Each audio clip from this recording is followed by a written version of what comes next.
Selamat pagi sahabat uang Anda, berjumpa kembali bersama saya Rina Dewilina dalam program pendidikan finansial uang Anda, persembahan City PK dan City Foundation. Sahabat uang Anda, menuju pertengahan Desember, itu artinya liburan akhir tahun semakin dekat. Anda tentunya menunggu dengan sukacita dalam mengisi liburan nanti. Bagi yang sudah menyisihkan minimal 10% penghasilan, dapat sedikit bernafas lega menanti datangnya musim liburan akhir tahun. Namun dengan fluktuasi nilai tukar rupiah yang terjadi saat ini, sebaiknya jadi pertimbangan dalam memilih destinasi liburan nanti. Coba berhitung lagi dan atur ulang anggaran berlibur yang sanggup dilakukan. Jangan paksakan keuangan Anda di luar kemampuan, hanya demi membeli tiket, hotel, dan belanja liburan beberapa hari. Anda bisa terjerat hutang kartu kredit yang belum tentu lunas usai liburan berakhir. Lebih baik menahan diri dulu dan menunggu sampai dana terkumpul. Bila ini yang Anda pilih, giatlah dalam menabung, serta perhitungkan tingkat inflasi dana liburan tahun mendatang. Lalu bagaimana dengan Anda yang memiliki pendapatan pas-pasan? Bukan berarti Anda tidak dapat menikmati musim liburan nanti. Perlu strategi khusus agar liburan ekonomis Anda dapat tetap berkesan. Nah, sahabat uang Anda, meskipun hanya berlangsung sekali setiap tahun, perencanaan liburan semestinya sudah dilakukan sejak awal tahun agar dana liburan dapat terkumpul maksimal. Perencanaan keuangan liburan yang saya maksud seperti yang pertama, pastikan semua keperluan rutin dan bulanan Anda tidak terganggu. Bagi Anda yang sudah memiliki buah hati, anggaran sekolah anak tidak boleh digunakan untuk liburan apapun alasannya. Misalnya uang SPP, membeli buku, dan perlengkapan lainnya. Yang kedua, rencanakan kegiatan yang akan dilakukan selama liburan dengan perhitungan anggaran yang jelas dan buat target anggaran yang disepakati. Disiplin dalam menggunakannya dan ingat liburan identik dengan godaan tidak terduga di lokasi wisata. Yang ketiga, alokasikan dana biaya tak terduga untuk mengantisipasi kejadian yang tidak terduga dan mendadak seperti pembelian obat atau harga penginapan yang di luar dugaan. Dan keempat, jangan malas untuk mencari info penawaran yang biasanya gencar dilakukan agar pertengahan tahun, misalnya promo tiket dan beragam potongan harga tempat liburan atau hotel. Ini dapat membantu untuk menekan biaya yang akan Anda keluarkan. Dan terakhir, bawa uang tunai sesuai anggaran dan gunanya untuk mengurangi resiko kehilangan selama liburan, terlepas dari faktor rasa aman. Hal ini memaksa Anda membatasi belanja barang-barang yang tidak diperlukan, sehingga perencanaan liburan yang benar sebaiknya sudah dilakukan sejak awal tahun. Dengan demikian, anggaran yang disiapkan dapat disesuaikan dengan tujuan liburan Anda.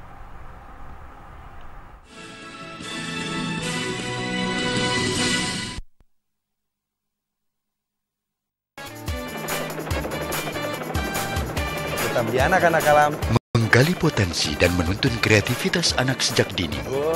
Mereka ceria dalam berkreasi. Yuk bareng-bareng yuk. Angon bebek biar cepat gede. Bebek, anjing kondokan. Saksikan Anak-anak Alam setiap hari Minggu pukul 11.30 hanya di TVRI.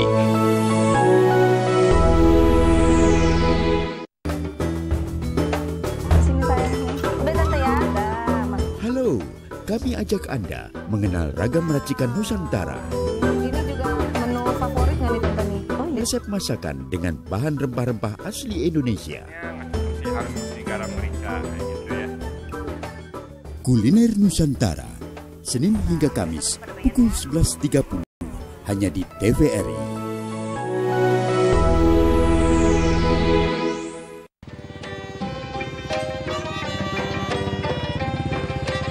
Sejauh mana perkembangan dan wujud kearifan lokal yang diembannya? Perkembangannya kelompok tani Sido Maju selalu mengedepankan untuk tetap tersedianya bibit unggul lokal. Nah, di sini terbukti bahwa hasil persilangan antara sapi Bali. Pelangi Nusantara, Senin hingga Jumat pukul 9 hanya di TVRI, saluran pemersatu bangsa.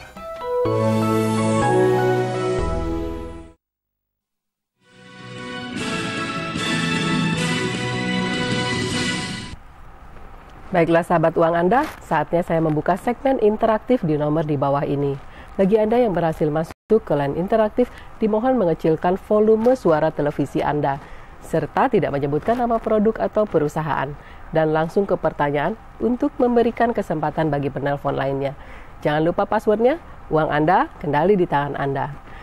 Anda dapat membagi 2 kategori dalam menyusun rencana liburan. Hal ini agar Anda sudah dapat membayangkan konsekuensi biaya yang harus dipersiapkan dari awal.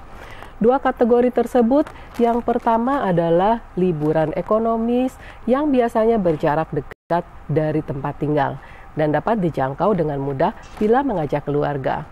Untuk yang jenis ini Anda bisa menggunakan penghasilan lainnya yang diterima di luar gaji bulanan, misalnya THR, bonus akhir tahun, atau lainnya. Yang kedua, liburan dengan biaya cukup besar yang biasanya berjarak jauh dengan minimal 2 hari masa liburan. Untuk jenis ini biasanya tidak bisa dicukupi dari tabungan dan bonus semata, apalagi bila mengajak keluarga inti. Ini artinya Anda harus benar-benar mempersiapkannya dalam bentuk investasi. Semakin banyak kerabat atau teman yang Anda ajak, maka anggaran liburan yang dibutuhkan semakin besar. Kecuali bila masing-masing anggota membayar sendiri-sendiri pengeluaran selama liburan berlangsung. Sahabat uang Anda, sekarang saya akan membacakan pertanyaan dari telepon yang masuk yang telah dicatat oleh tim kami. Kali ini datangnya dari Ibu Nur Aini di Jakarta. Bu Rina, sudah sejak awal tahun ini keluarga kami merencanakan liburan akhir tahun nanti.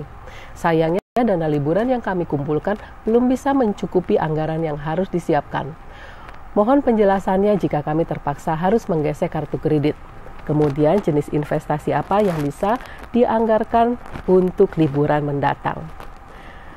Bu Nuraini, seperti yang sudah saya jelaskan sebelumnya, sebaiknya tujuan tempat liburan disesuaikan dengan anggaran yang ada, dan bukan sebaliknya. Namun bila tujuan sudah tidak dapat berubah, maka kartu kredit bisa digunakan untuk mendukung keperluan liburan bersama keluarga. Ada beberapa hal yang dapat meringankan penggunaan kartu kredit selama liburan. Yang pertama, untuk menghindari gangguan terhadap kartu Anda, beritahukan bank penerbit sebelum berangkat. Selalu ingat nomor PIN, namun jangan menyimpannya di ponsel atau dompet. Penggunaan kartu kredit biasanya mulai terjadi saat memesan tiket pesawat dan hotel.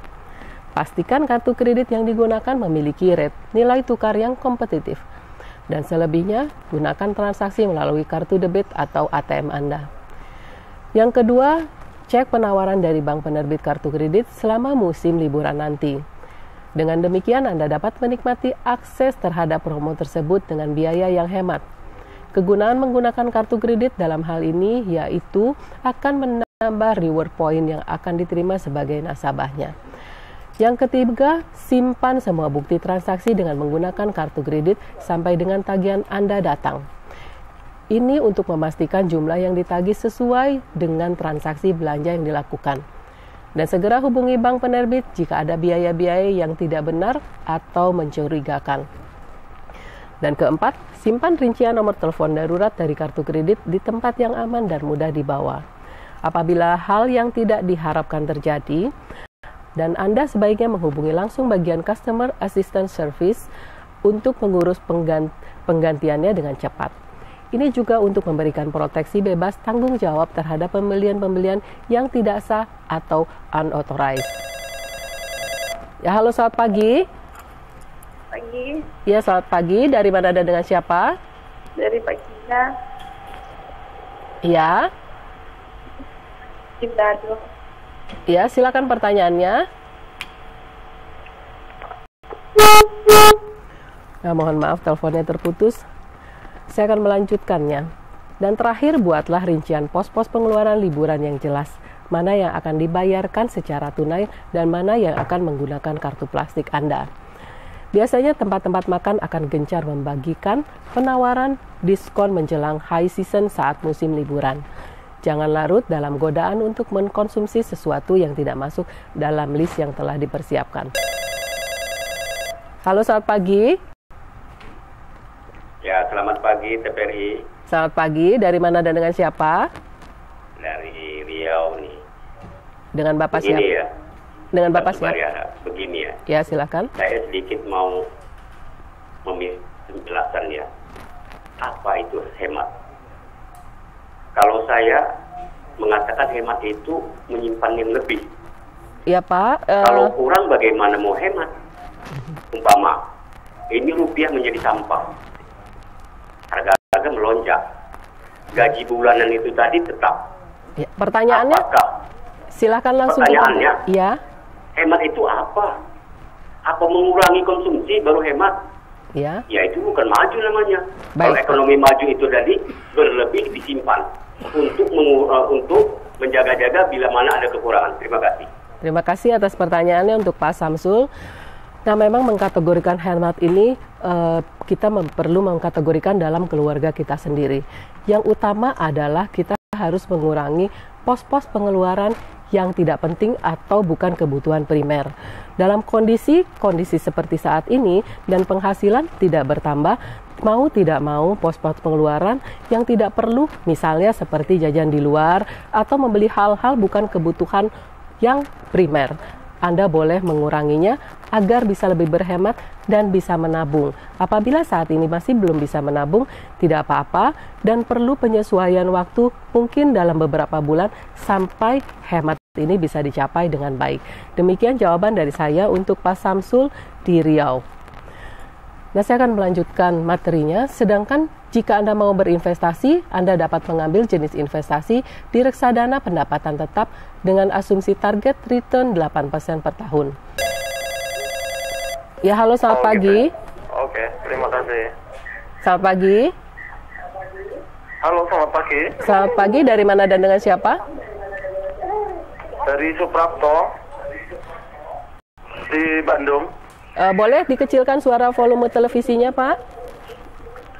Oh ya, Bu. Ya, terima kasih. Silakan langsung ke pertanyaan, Pak Suprapto. Iya, temanya hari ini menyiasati uang untuk liburan ya, Bu ya? Iya, betul. Oh iya. Saya suka boros, Bu. Kalau keluar kota suka nggak kontrol. Bagusnya bagaimana ya, Bu? Tidak kontrol pengeluaran ya, Pak ya? Keuangan, iya, pengeluaran gitu. Ya, baik. Terima kasih atas pertanyaannya untuk Pak Suprapto di Bandung. Hal apa yang sudah Bapak lakukan itu sangat sering terjadi. Apa yang harus kita lakukan adalah yang pertama, kita mencatat dulu pengeluaran-pengeluaran yang kita perlukan dalam setiap bulannya. Terutama pengeluaran-pengeluaran inti. Misalnya membayar SPP, lalu belanja, atau lainnya. Untuk transportasi dan lainnya. Nah, usahakan pos-pos ini Anda masukkan ke dalam amplop. Apabila memang ada pos untuk hiburan, silakan Anda masukkan juga ke dalam amplop. Dan ketika Anda memerlukannya, silakan ambil dari amplop tersebut. Disiplin dalam menggunakan amplop itu adalah yang paling penting. Pos tabungan pertama harus langsung dimasukkan ke dalam rekening di awal. Jangan menunggu menabung di belakang. Nah, cukupkanlah pos-pos yang sudah ada atau di amplop-amplop yang sudah ada untuk pengeluaran Anda dalam sebulan. Berlatih untuk melakukan ini dalam 3 bulan dan 6 bulan ke depan. Mudah-mudahan Anda bisa mengontrol pengeluaran Anda. Demikian jawaban dari saya, semoga bermanfaat. Nilai investasi yang harus dikeluarkan 500.000 selama 5 tahun. Semakin jauh jangka waktu yang kita punya untuk mempersiapkan liburan, investasi bulanannya pun akan semakin kecil. Halo, selamat pagi uang Anda. Halo. Ya, halo, selamat pagi.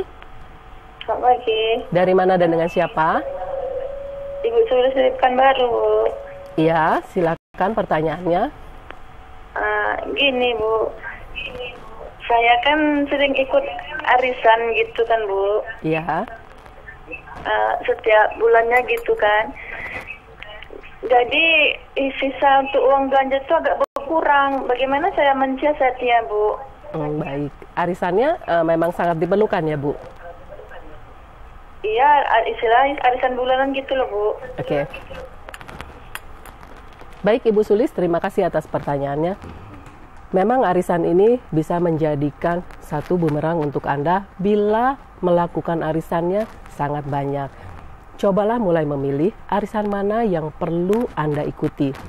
Misalnya, arisan untuk RT RW adalah untuk bersilaturahmi. Arisan lainnya mungkin tidak perlu. Kalau Anda berpikir bahwa arisan itu adalah sama dengan menabung, tentu ini adalah persepsi yang kurang tepat. Karena apabila Anda ingin menabung, lebih baik menabung seperti biasa. Penggunaan uang arisan apabila Anda mendapatkannya di akhir adalah mungkin mengumpulkan uang Anda. Tetapi bila Anda mendapatkannya di depan, berarti seperti Anda memiliki hutang yang harus dibayar terus-menerus. Nah, itu yang saya sarankan adalah mulai memilih arisan mana yang diperlukan dan yang tidak perlu lebih baik tidak diikuti karena akan bisa mengganggu pos-pos pengeluaran bulanan Anda. Demikian jawaban dari saya, semoga bermanfaat. Halo, selamat pagi uang Anda. Halo Ibu. Halo, selamat pagi. Selamat pagi Bu. Iya, dari mana dan dengan siapa? Dari Ira Bu, di Makassar. Iya, silakan Ibu Ira atas pertanyaannya. Iya, begini Bu, saya kan setiap tahun harus liburan ini ya. Iya.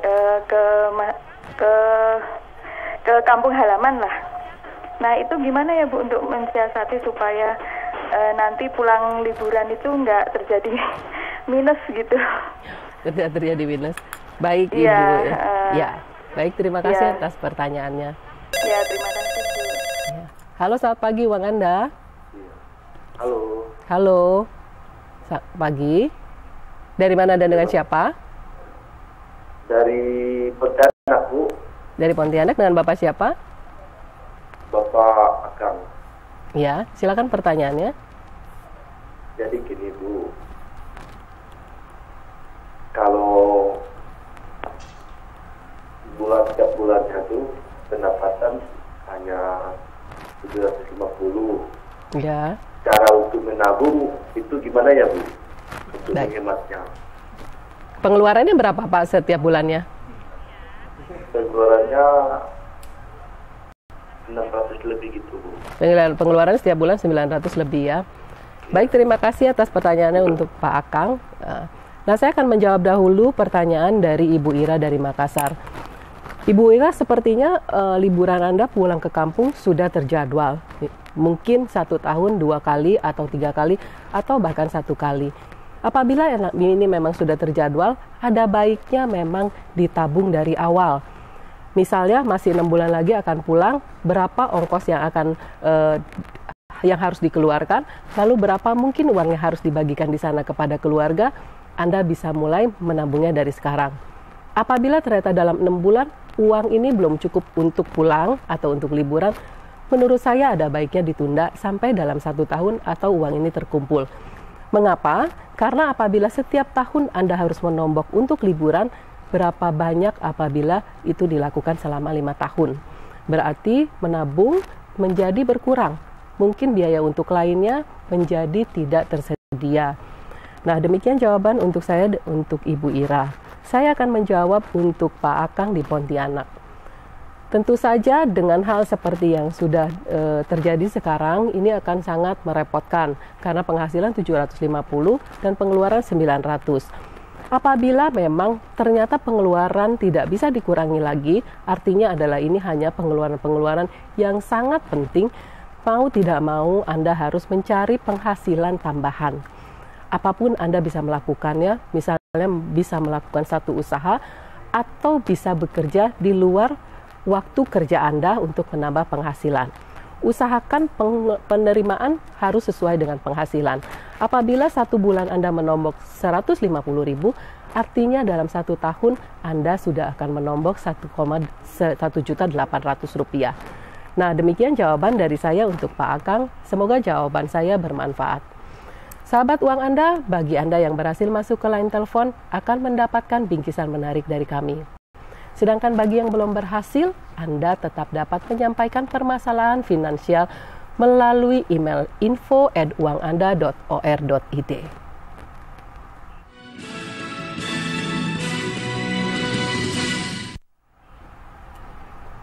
Saatnya kini saya menjawab pertanyaan via email yang datangnya dari Bapak Abimayu di Surabaya. Bu Rina, saya ingin tahu jenis liburan apa yang bisa dilakukan bagi keluarga kami yang berpenghasilan pas-pasan. Mohon penjelasannya. Pak Abimayu, liburan tidak harus keluar kota atau tempat yang jauh dan mahal. Anda dapat mengajak si kecil menikmati liburan sekaligus belajar.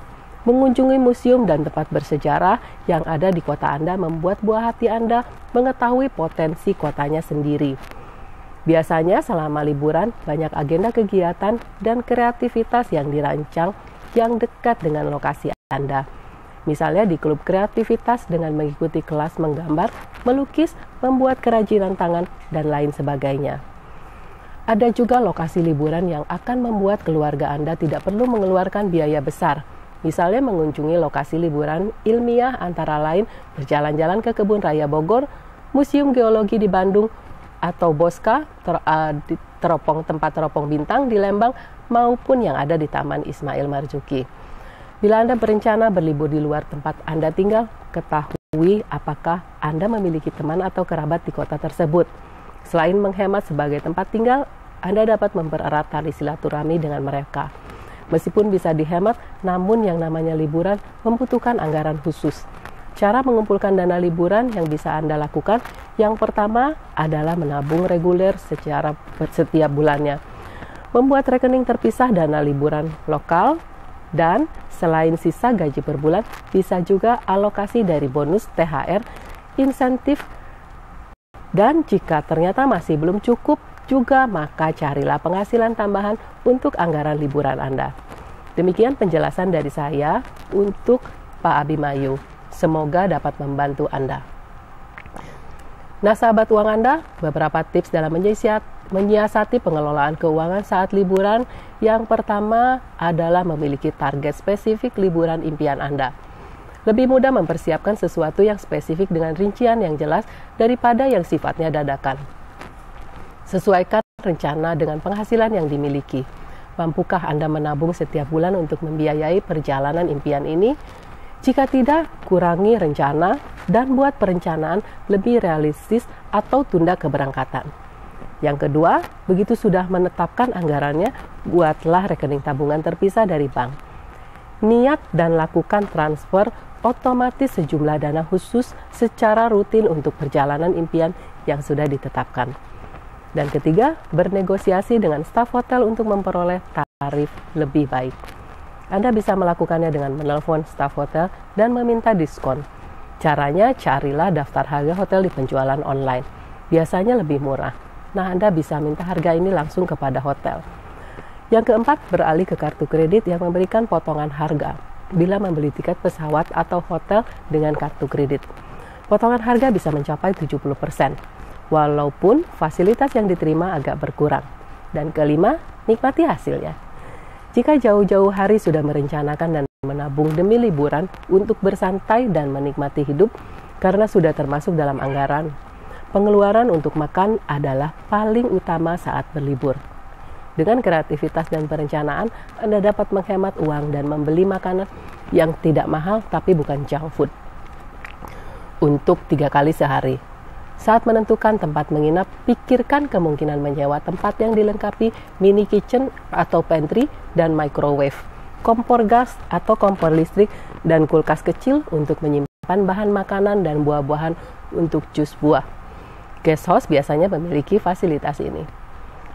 Bila memilih tempat menginap semacam guest house, Anda dapat menghemat biaya konsumsi. Uang dialokasikan untuk membeli bahan-bahan mentah dan bumbu masak beserta peralatan makan. Namun tetap cadangkan biaya untuk tetap bisa menikmati hidangan lokal di lokasi wisata. Tidak kalah menariknya dibandingkan dengan hiburan kreatif dan inovatif. Liburan yang patut dipertimbangkan oleh keluarga-keluarga Indonesia adalah mengisi liburan dengan kegiatan sosial.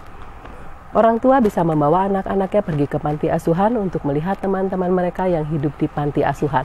Dengan begitu, anak-anak akan melihat bahwa di dalam hidup ini ada banyak hal yang belum bisa mereka ketahui.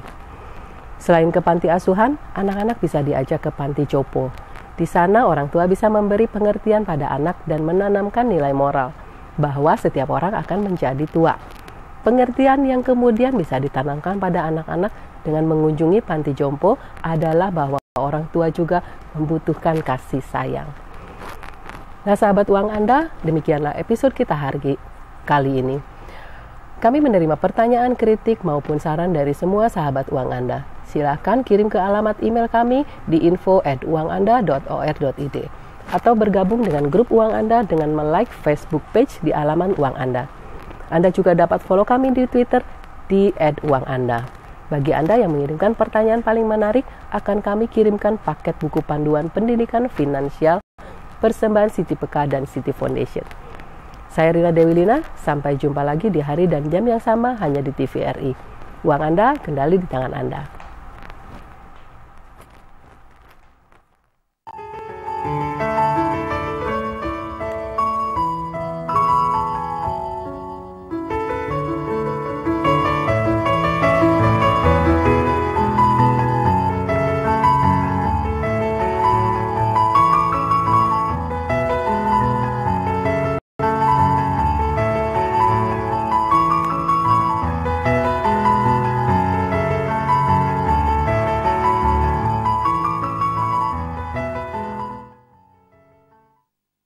Acara ini dipersembahkan oleh